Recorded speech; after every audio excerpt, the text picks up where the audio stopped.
I want to now shift gears a little bit and talk about another kind of migration, although migration seems like a bit of an odd term to use when we talk about the people who are indigenous to the state of Alaska. But what we're talking about here is people who have migrated or left rural communities, rural villages, and moved to urban areas like Fairbanks, like Bethel, like Kenai, and we'll particularly focus in this class on people that have gone to Anchorage. So, over 50% of the population of Alaska, as you're probably aware, live in Anchorage and or Mat-Su boroughs. And so that's a lot. We have a very lopsided population distribution in our state. And we have, on the flip side, some very, very small rural village communities, as well as slightly larger village communities. And there has been a trend over time for people to move from those villages into larger, sort of smaller city hubs like Bethel or Nome, and then eventually to oftentimes and sometimes to end up in the larger cities like Fairbanks or the much larger Anchorage. Or Juneau, for example. And there's a variety of reasons for that, all sorts of reasons that people have been moving from villages, but that's definitely been the trend over the last century, really. It was partly displacement, of course, early on, partly people being absorbed into newly established settler cities, right, native villages.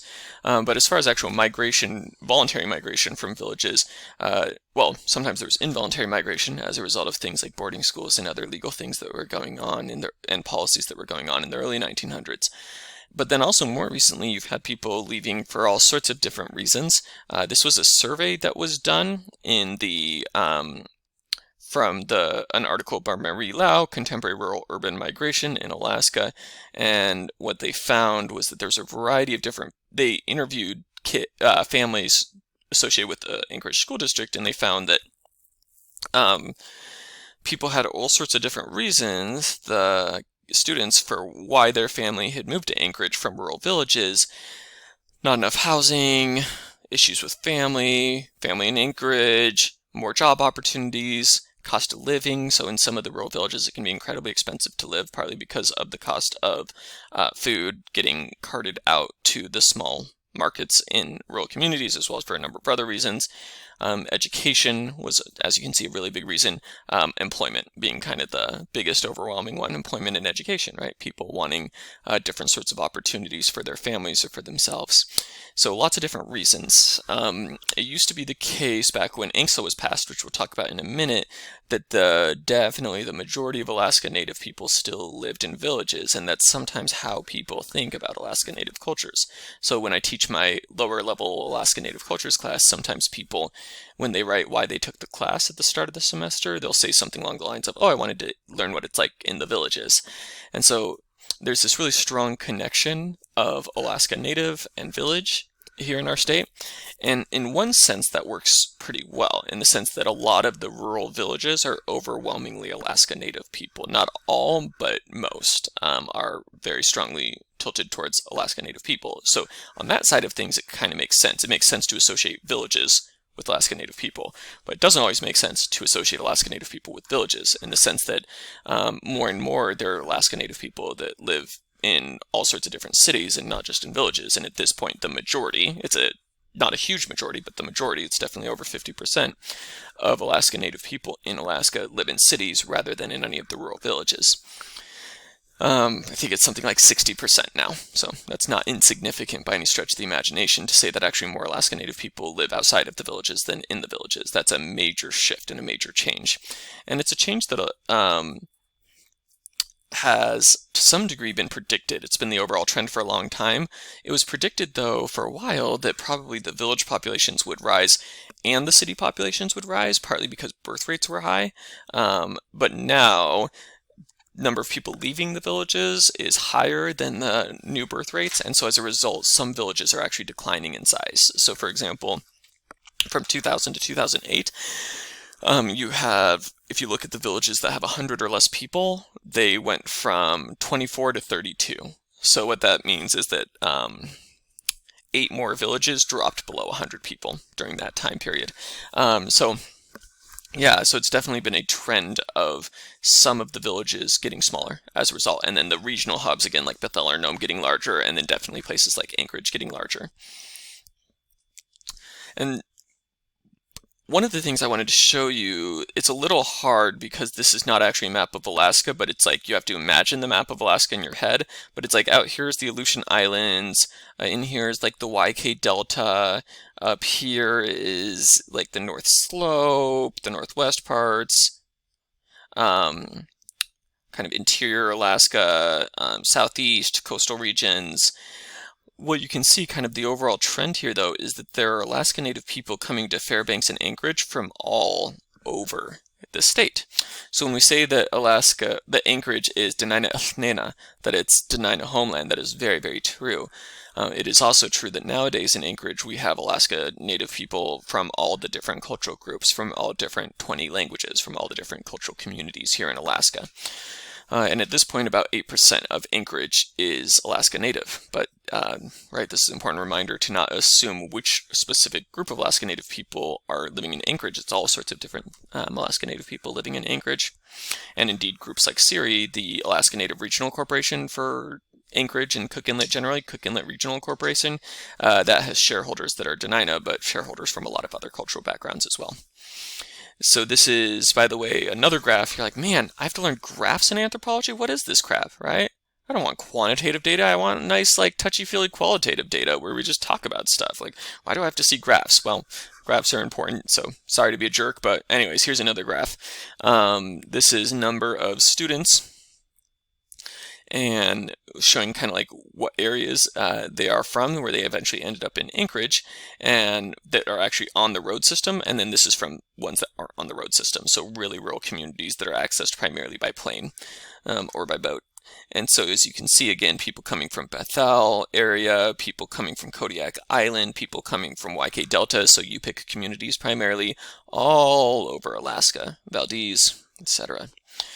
You see this diverse sort, but present, right? 8%, that's almost 1 in 10 people, plus you have a significant percentage above that, let's say 9 to 10%, because you have, at least, because you have 11% of Anchorage that is multiracial, that identifies as more than one racial group, and the census doesn't break it out, at least the data that I had access to for this presentation. So although it's 8% of people that specifically identify as Alaska Native, it's probably significant more than that who are Alaska Native and also identify as another racial group. So 10% plus, let's say. So 1 in 10 people that you meet in Anchorage, that's a lot. And you see that partly reflected then as you go around Anchorage, and you might have seen signs, for example, for the Alaska Native Medical Center, or for CIRI, South Central Foundation, things like this. You see those presences of Alaska Native communities here in the actual building infrastructure. If you've ever been curious about Alaska Native Medical Center, that is a very solid, very, very solid medical facility up in Anchorage that serves people of Alaska Native and Native American descent primarily. And it is funded by South Central Foundation, which is part of the Cook Inlet Regional Incorporated. We'll talk about what that means in a minute. And then it's also funded by what's called the Alaska Native Tribal Health Consortium, which is essentially a cross-state medical alliance of tribal groups from across the entire state who put money and resources into this consortium, because the patients for this are not just folks from CIRI. People come from all across the state, of course, to get medical care in Anchorage. So this is fantastic and this is wonderful. And there are also, of course, smaller tribal health facilities in many different parts of Alaska. So here in here in Kenai, we have a medical facility run by the sovereign nation of the Kenaitze Indian tribe, and there are others as well across the state. There is also some degree of funding coming through the IHS, the Indian Health Service, through the federal government. There's sometimes the mistaken idea that Alaska Native people get sort of carte blanche free medical care. In fact, Libby Roderick edited a book called exactly that, Do Alaska Native People Get Free Medical Care? Because it is such a persistent misconception. Well, first of all, when there are health funds coming in from the federal government, it's not just for the heck of it, or because somebody decided that was a nice thing to do. Instead, that is something that's legally both by national and international law set up. So the Indian Health Service grows out of the fact that, number one, many of the treaties that were made between the federal government and sovereign native nations had provisions for medical care within them. Number two, in addition to that, in the 1970s, Congress passed something called the Self-Determination Act, and among other things, they recognized in that act that there were big health disparities between native communities and other communities, and that was largely a result of violences of colonialism and structural poverty that had grown out of that. And so for those reasons and a lot more, you have something called the Indian Health Service. The Indian Health Service is not like greatly funded or something. It's there was a study that was done. They said it was something like it's about 50% of the funding they would need to actually give basic medical care to all the different people they're supposed to serve. But there are clinics in some part of the country. And then what you have up here in Anchorage typically is, instead of like a tribal health clinic run by IHS, what we have a lot of time is IHS money that's funneled through tribal organizations. And then tribal organizations are putting in their own money. And so you have this medical care system, one that's been very effective in a lot of ways, right?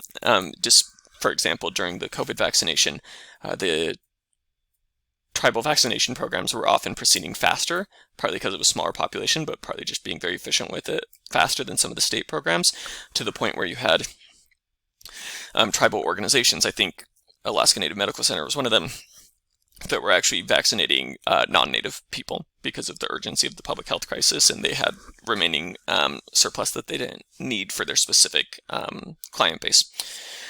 So anyways, that's a little bit about medical care. The other thing to recognize is that typically when people go to something like Alaska Native Medical Center, it's not that they don't pay for services, right? The fact that there is a medical facility set up specifically with tribal funds and specifically with an orientation towards a specific population, and maybe sometimes with slightly more culturally responsive or culturally specific types of care, is not to say that healthcare is necessarily free when people show up at the door, right?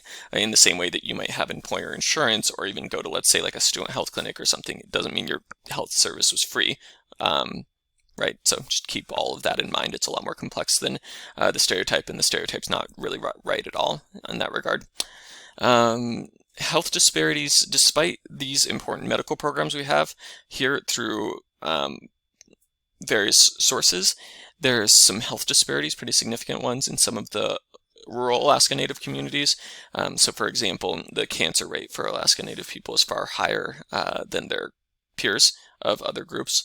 And there's also a high rate of dental pain in a lot of the rural village communities, not enough dentists among other things. And so there are still health issues that we are working on resolving, and that we hope can continue to be resolved. And part of doing that is to understand the history and understand where it comes out of and what's available and what's not available in terms of sort of our tribal medical care systems here. You read a piece by Hannah Voorhees, Emplacement and Cosmobility, Rural to Urban Migration and Indigenous Futures in Alaska. And I liked a lot of what Voorhees was saying here. One of the things that she said that I thought was really good, and it's a really long quote, way longer than you should ever put on a PowerPoint slide, but I liked it so much I'm going to say it anyways. Situated practices have long been vital to the survival and autonomy of Alaska Native subsistence communities. More recently, it has also become necessary for Indigenous groups to explicitly mobilize demonstrations of place-based knowledge, affect, and memory in order to secure and defend status and rights. So basically saying, for legal and policy purposes, when things like ANCSA were happening and stuff like that, people needed to very clearly assert which lands were their lands, which makes sense, she says. Yet even as Alaska Natives, and and also sometimes when there's things like, for example, wildlife co-management things where the federal government and a tribal government works together on salmon goals or something like that to make sure a sustainable salmon harvest, things like that, it's important for nations to assert, like, this is the specific place of us. And we've been here for centuries, millennia, since time immemorial. But Hannah Voorhees goes on, yet even as Alaska Natives have gained a measure of political success vis-a-vis territory, a certain amount of securing of land rights, very little but some, she says migration from rural communities to urban parts of the state has accelerated, leading to serious concerns about the future role of rural places for Alaska Native communities. That's not new. That's been a concern that's been expressed for decades, that villages are starting to dwindle. She says, key to this concern is the question of whether and in what way place can or should remain relevant to a strong sense of community cohesion. I use place in the abstract sense and do not refer only to physical geography. Rather, place is meant to denote multiple dimensions of social, cultural, and historical attachment that make these geographies legible. That's some pretty complex prose there, but part of what she's getting at is a stream of thought within anthropology called placemaking. And the idea, or sense of place, the idea that you have your sort of abstract location, right? Like I can put a pin on the map and say that here's where I'm at in Soldotna, Alaska, at this GPS coordinate, and here's how much rain we get a year, and all these physical facts about it. But that's not all of what it is to me, right? It's all the cultural meanings, it's all the social meanings, it's all the historical meanings, and even more so if you're indigenous to this space and your ancestors lived on this space. There's deep meanings that this space is going to have for you. And so, part of what she's kind of getting at in this is, what becomes of that sense of place as people leave that space, as they migrate to other areas, what becomes of their sense of place, especially a sense of place that has really important ramifications here in Alaska. And that makes sense as a compelling question because place is such a critically important thing for indigenous peoples, right? That's kind of central to our definition of indigenous peoples, peoples of a land. There's a concept in American Indian studies called the peoplehood matrix, developed by a Holm person in Chavis. Somebody else had developed it before, but they elaborated on it. And they said basically that groups of indigenous people in the United States, in North America, have a distinct sense of being a people, a distinct identity based around common language, common history, common connection to the land, and common ceremonial cycle, or if we want to use the term religion, although people may or may not feel comfortable with that. So basically the idea that land is really critical to indigenous identity and community. So then what does it mean if you don't live on the same land anymore? If you've moved to a larger city that may be close to or really far from your lands, right? What does it mean as a Yupik person living way out over by Bristol Bay to then move to Anchorage? What does it mean for somebody from Kaktovik in North Slope to come down and live in Anchorage? I really liked Hannah Voorhees' work on this. She said, we need to watch out for essentialism of place, right? Which can become really common when our politics are built around these ideas of place. It makes sense that we sort of anthropologists tend to emphasize the connections of indigenous peoples in space, partly because there's really important ramifications to that, right? And people being able to successfully assert their sovereignty. Yet at the same, and partly because there are these like deep histories going back millennia, right, since time immemorial. But she says, at the same time, when we over-essentialize it and think of indigenous people as only belonging to that specific place, it becomes difficult to think of indigenous communities in ways that acknowledge the complexity of it nowadays, and can make it seem like people don't have community nowadays because they've moved, and that's not true. She shares some really good counterexamples. She talks about Lee, a study in 2002 by Molly Lee, about what's called the Kula Ring. It's a play on words for an old anthropological study called the Kula Ring, which was a trading network in the Trobriand Islanders. But basically the Kula Ring is people from Anchorage, Alaska Native people, bringing foods that are more easily available in the city in coolers out to the villages when they visit their relatives, and then their relatives trading with them for, let's say, salmonberry or salmon or other things that are more easily obtainable out in the villages. And then they are doing kind of a trading network thing, a reciprocity thing. And, people are staying connected to their community in that way. There's also work by Fogel Chance, I think first name Nancy Fogel Chance, on Inupiaq mothering. Forgive me that I didn't have the N yet there, I'm misspelling. Anyways, Inupiaq mothering, and that Inupiaq mothers had adapted to being wage earners here in Anchorage, some often primary wage earners, but at the same time still mothered in some of the very attentive and Inupiaq specific ways that mothering looks like in a lot of the villages, which is very, very involved in a lot of ways. And so there's, it brings to mind, and Voorhees quotes, Yupik, an anthropologist of Yupik culture, Anthea Briorden, who says, I invite you to turn this picture of rural to urban migration as cultural loss on its head, right? So there's this assumption that a lot of people have that as people leave the villages and come to the cities, that they're losing culture, losing community. She says, Yupik communities are not disintegrating. Their lifeblood gradually seeping away. and I want to emphasize, by the way, that there are still tons of people in the villages and likely will be. But the fact that some people are leaving, she says, that doesn't mean their lifeblood are seeping away. She says many can be seen as actually expanding and recreating themselves in unprecedented ways until today, when the Yupik communities are as strong and vital as any time in their 2,500-year history. So kind of thinking of community as something that it starts at, but is not limited to a specific space. One of the ways that they say it in this piece by Voorhees is, place as touchstone, right? It's sort of the thing that roots your community, but it's not as if you're not still part of that community when you've left. There's often still these connections. She uses the term cosmobility, right? The idea of enactments, or the balancing act that Alaska Native students, business leaders, and community representatives attempt to inhabit the apparently incompatible categories of indigeneity and cosmopolitanism, right? That people, this is how we get to cosmobility, is that people finding a way to be both indigenous and also a member of this like multicultural, diverse city where most people are from other places.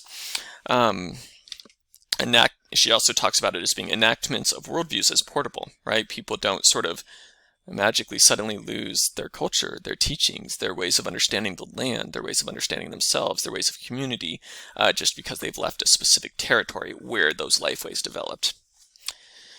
Which isn't to say that place isn't important, but it's also to say that community we can't do kind of a reductionism thing where somebody's culture stops being applicable just because they've left to a different place. And that's, I think, part of being respectful of Alaska Native and Indigenous people around us. One little kind of other caveat to this that the Voorhees piece briefly mentioned was that there's some interesting gender dynamics to migration to places like Anchorage. So there was a paper, Hamilton and Safety, 1994, that talks about female flight, and then that was part of what Voorhees was citing. And then there's been other research since then. For example, in 2009, a paper called The Effects of Female Outmigration on Alaska Native Villages. This is from the 94 study. They looked at a bunch of Bristol Bay High School grads, and they found that of people that had graduated from Bristol Bay High School area, so this would have been folks from probably Yupik people or perhaps Dena'ina people out by Bristol Bay and Cook Inlet, that those folks, or near Cook Inlet I should say, that those folks, if they lived outside of the region now, that it was 10% of men did, but 25% of women. So significantly larger percentage of women left the villages than men, about 2.5 times as much, in fact, which is interesting, which is really an interesting gender skew. And so they kind of are talking about the idea of like, a slightly, not like majorly, but like a slightly more male-ing, if you will, male population skew in some of the villages, and then a slightly skew of people coming into larger cities from villages of women over men. So interesting trend. Yet at the same time, look at this, right? 93% of women saying that it's very important to keep the language alive. So people can be leaving their village and still feel like the culture and language are really important. It doesn't mean that that is gone to them. This is more recent data, the effects of female outmigration on Alaska villages. It's really hard to see the numbers here. It's such a small image I did, but basically what it says is that looking overall from 1980 to 2006 from census data, that generally speaking it's not like a huge disparity, but there's a consistent trend that migration from rural areas into urban areas by Alaska Native people is still statistically a bit more women over men. So for example, in 2006, it was 6.8% versus 7.7%. So not huge, but it's an interesting difference. That's kind of where I want to end talking about rural to urban migration. So I'm going to pause the video there.